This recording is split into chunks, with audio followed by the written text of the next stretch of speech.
Hello दोस्तों, कैसे हैं आप सब। उम्मीद है सब आप स्वस्थ और सुरक्षित होंगे। दोस्तों, वरुणा और अस्सी नदी के बीच में बसने वाले शहर वाराणसी के खूबसूरत सफर पर आज हम चलेंगे, जिसे हम काशी और बनारस नाम से भी जानते हैं।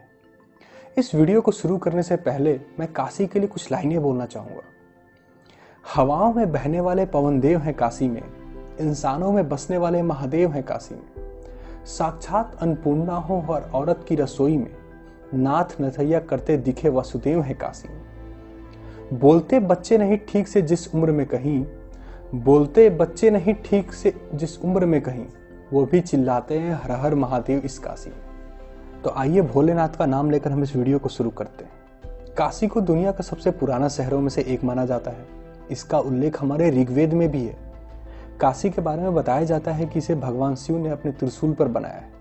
माता पार्वती से विवाह करने के बाद प्रभु माता के साथ काशी में बसने आए थे, इसलिए काशी को वरदान प्राप्त है कि वो भगवान शिव की तरह अनंत काल तक रहेगा। इसलिए इसको भोलेनाथ का घर भी कहा जाता है। काशी हमारे देश की धार्मिक राजधानी है। इसे शिव की नगरी बोलते हैं, मंदिरों की नगरी बोलते हैं। लगभग 23,000 छोटे बड़े मंदिर हैं यहाँ पे, और सबसे फेमस है काशी विश्वनाथ मंदिर। दोस्तों, काशी विश्वनाथ मंदिर में भोलेनाथ एक लिंग के रूप में है। काशी विश्वनाथ ज्योतिर्लिंग उन 12 पवित्र ज्योतिर्लिंगों में से 7वां है, जिसका उल्लेख शिव पुराण में है। ये एक लौता ज्योतिर्लिंग है जहां शिव शक्ति मतलब माता पार्वती के साथ विराजमान है, इसलिए इसको मुक्ति धाम भी बोला जाता है। माता पार्वती के साथ विराजमान करने का कारण यही है कि भगवान भोलेनाथ अपने विवाह के बाद इसी काशी नगरी में रहने आए थे। इस मंदिर में प्रतिदिन 5 बार आरती होती है और सबका अपना एक महत्व है, जिसको देखने के लिए वहां लोग हजारों की भीड़ में आते हैं। काशी विश्वनाथ मंदिर के इस रूप का निर्माण मराठा महारानी अहिल्याबाई ने कराया 1777 में। कहा जाता है एक रात अहिल्याबाई के स्वप्न में शिव जी आए थे और उनके दर्शन से प्रसन्न होकर महारानी ने यह भव्य मंदिर बनवाया। काशी में काशी विश्वनाथ मंदिर के अलावा और भी बहुत ढेर सारी मंदिरें हैं जहाँ पे आपको जरूर जाना चाहिए, जैसे कि तुलसी मानस मंदिर, संकट मोचन मंदिर, ज्ञानवापी कुआं और श्री दुर्गा माता मंदिर। ये बहुत ज्यादा फेमस मंदिर है वहाँ पे। काशी से 6 किलोमीटर दूर सारनाथ है, जहां पर गौतम बुद्ध ने पहली बार अपने 5 शिष्यों को ज्ञान दिया था।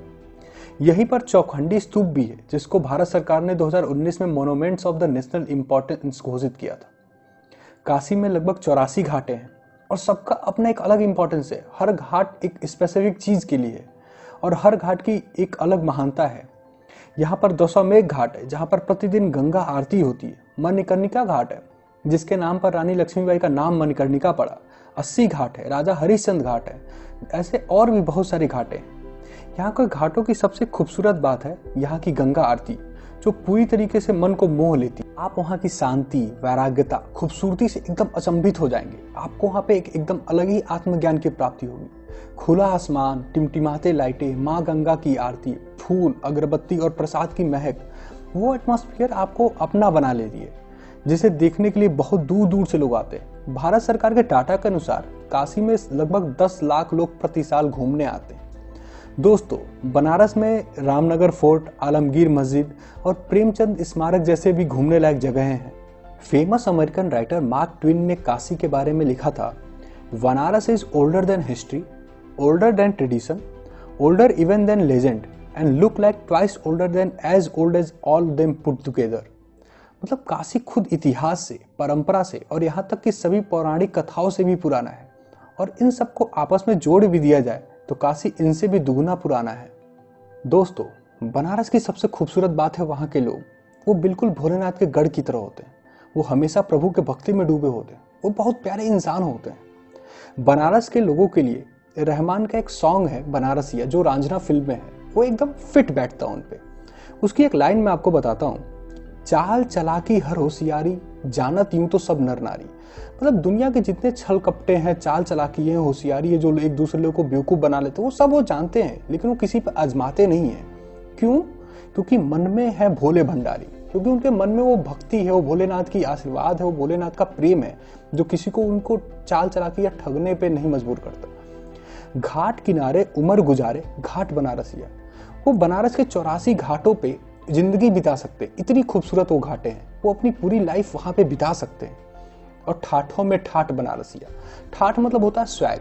तो मतलब जो हम स्वैग स्वैग देखते रहते हैं, उन सबसे स्वैगों में सबसे ऊपर है बनारसों का स्वैग, जो बनारस के लोगों का स्वैग है, वो उन सबसे आगे है। तो एक सॉन्ग आपको अगर कभी फुर्सत मिले तो ध्यान से सुनिएगा, ये एकदम आप समझ जाएंगे कि बनारस के लोग होते कैसे हैं। बनारस अपने आप में सारे धर्मों को, संप्रदायों को समेटे हुए है, चाहे वो बौद्ध हो, हिंदू हो, जैन हो, मुस्लिम हो, सबकी एक अलग आपस में बॉन्डिंग है। सब एक बहुत भाईचारे से रहते हैं। इसी बनारस से हमारे गोस्वामी तुलसीदास जी थे और वो इन्हीं घाटों पर बैठकर श्री रामचरितमानस लिखे और 80 घाट पर प्रभु के पास चले गए। इसी बनारस से हमारे फेमस शहनाई वादक उस्ताद बिस्मिल्लाह खान साहब थे, जो रोज सुबह गंगा किनारे बैठकर शहनाई बजाते थे और अपना पूरा जीवन बनारस के लिए ही न्यौछावर किया। बनारस से ही कबीरदास, हजारिका प्रसाद द्विवेदी, देवकी नंदन खत्री, मुंशी प्रेमचंद जैसे पोएट और राइटर हुए। और इसी बनारस से हमारे देश के दूसरे प्राइम मिनिस्टर श्री लाल बहादुर शास्त्री जी थे, जिनके नाम पर बनारस की एयरपोर्ट का नाम भी है। और बनारस से ही हमारे present prime minister Modi ji सांसद, जिनके आने से यहाँ पर बहुत विकास हुआ है। बनारस को स्मार्ट सिटी का दर्जा मिला है।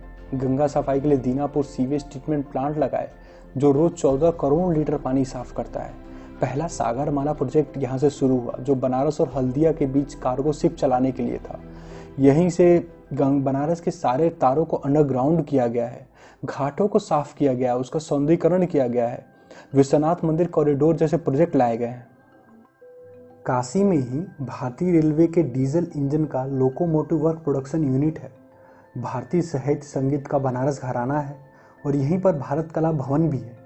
दोस्तों, काशी जितना खूबसूरत घाटों का शहर है, उतना ही वहाँ की गलियाँ खूबसूरत हैं।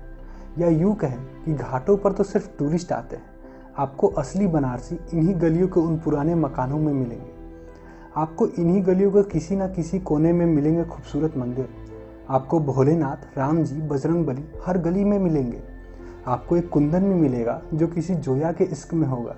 एक मुरारी भी होगा जो किसी कुंदन की मदद कर रहा होगा। दीपक सालू के साथ इन्हीं गलियों में मिलेगा और यही मिलेंगे वो घाटों वाले पंडित जी भी। पर इन सबसे इम्पॉर्टेंट, इन्हीं गलियों में मिलेंगे वो मुक्ति भवन, जहाँ पर हर कोई अपने सांसारिक मोह माया को त्याग कर निर्वाणा प्राप्त करने के लिए जिंदगी के कुछ आखिरी दिन जीने आते हैं। काशी इन्हीं गलियों में है, और या ये कहें कि इन्हीं गलियों से काशी है। दोस्तों, यहीं पर बीएचयू भी है, जिसकी स्थापना महामाना पंडित मदन मोहन मालवीय जी ने की थी, और यहीं पर पूर्णतः संस्कृत यूनिवर्सिटी संपूर्णानंद भी है।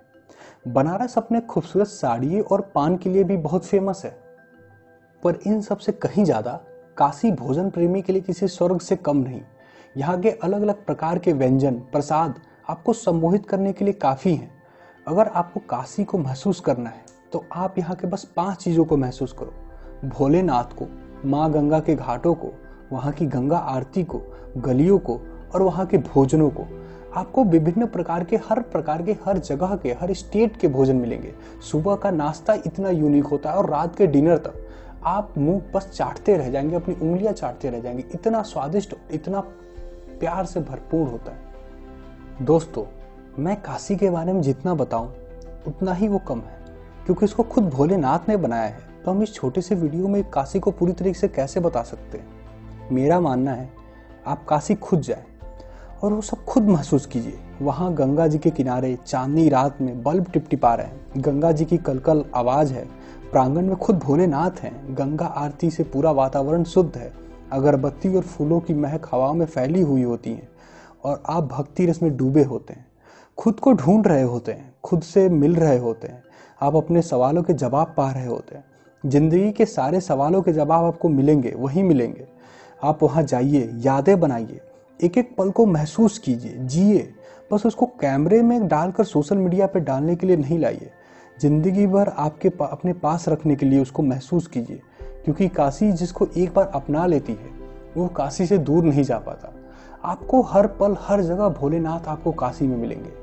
वहाँ हर चीज, हर फीलिंग अनंत है, जैसे हमारे प्रभु भोलेनाथ अनंत है।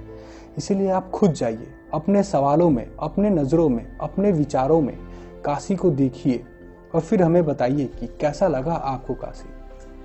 काशी के इन्हीं घाटों पर जहाँ लोग अपने जीवन की अंतिम यात्रा पूरी करते हैं, और दूसरी तरफ इन्हीं घाटों पर नए लोगों के आने की खुशियां मनाई जाती हैं। उन घाटों पर बैठकर आप खुद से पूछिए, कौन हो आप, क्यों हो आप, आपकी होने की वजह क्या है, आपका अस्तित्व क्या है। आपका एक वहां से अलग रूप निकलेगा। आप काशी को एक आध्यात्मिक रूप में दिखेगा। आप कंप्लीटली अपने आप को अलग पाएंगे।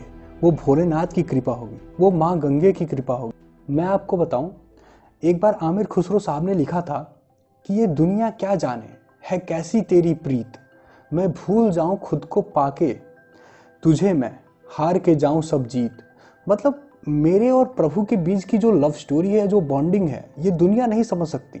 मैं प्रभु में खुद को समाहित करके ही प्रभु को पा सकती हूँ। जैसे हम उन्हीं के अंग हैं, हम भोलेनाथ के एक अंग है, तो हम भोलेनाथ को वैसे ही पा सकते हैं जब हम खुद को भोलेनाथ में ढूंढने लगे। दोस्तों, हम काशी को कुछ शब्दों में नहीं बता सकते, हम इसको कुछ मिनटों में नहीं समेट सकते। काशी इन सबसे ज्यादा है, काशी इन सबसे अलग है, काशी अनंत है, काशी बहुत खूबसूरत है। तो आप काशी जाइए और अपने नज़र से काशी को देखिए। तब तक के लिए धन्यवाद। आप अपना और अपनों का खूब अच्छे से ख्याल रखिए। ये समय कठिन है, पर प्रभु आपके साथ हमेशा है। तब तक के लिए आप अपना ख्याल रखिए। हर हर महादेव। जय हिंद, जय भारत।